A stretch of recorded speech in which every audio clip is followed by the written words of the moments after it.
Yo-yo TV ప్రేక్షకులకు శుభోదయం. ఈరోజు బులియన్ మార్కెట్లో బంగారం వెండి ధరలు ఏ విధంగా ఉన్నాయో ఒక్కసారి మనం తెలుసుకుందాం.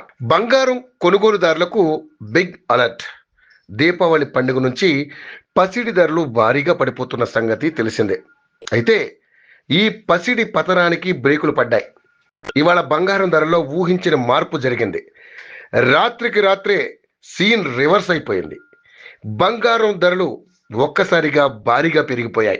అంతర్జాతీయ మార్కెట్లో బంగారం ధర ఔన్స్కు మళ్ళీ $41,100 పైకి చేరడంతో ఆ ప్రభావం దేశీయంగా కనిపిస్తుంది. అలాగే ధరలు తగ్గడంతో గిరాకీ పెరగడము ఒకంత మళ్ళీ రేట్లు పెరగడానికి కారణమైనట్లు బులియన్ మార్కెట్ వర్గాలు అంచనా వేస్తున్నాయి.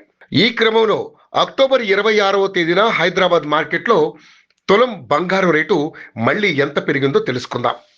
హైదరాబాద్ బులియన్ మార్కెట్లో పసిడి ధరలు ఒక్కసారిగా పెరిగాయి. క్రితం రోజు వరకు భారీగా తగ్గుతూ ఊరట కల్పించిన సంగతి తెలిసిందే. ఇవాళ 24 క్యారెట్ల మేలిమి బంగారం రేటు 10 గ్రాములపై ఏకంగా 1250 మేర పెరిగింది. దీంతో తులం బంగారం ధర 1,25,620 వద్దకు చేరుకుంది. ఇక 22 క్యారెట్ల ఆభరణాల బంగారం ధర ఇవాళ ఒక్కరోజే 1,500 మేర పెరిగింది. దీంతో తులం రేటు 1,15,150 వద్దకు చేరుకుంది. బంగారం ధరలు భారీగా పెరిగినప్పటికీ వెండి మాత్రం ఊరట కల్పించింది. ఇవాళ వెండి రేటు స్థిరంగా ఉంది. హైదరాబాద్ మార్కెట్లో ప్రస్తుతం కిలో వెండి రేటు 1,70,000 మార్కు వద్ద ట్రేడ్ అవుతుంది. ఇక బెంగళూరు, పూణే, ముంబై, ఢిల్లీ వంటి ప్రాంతాల్లో కిలో వెండి రేటు 1,57,000కే లభిస్తుండడం గమనార్హం.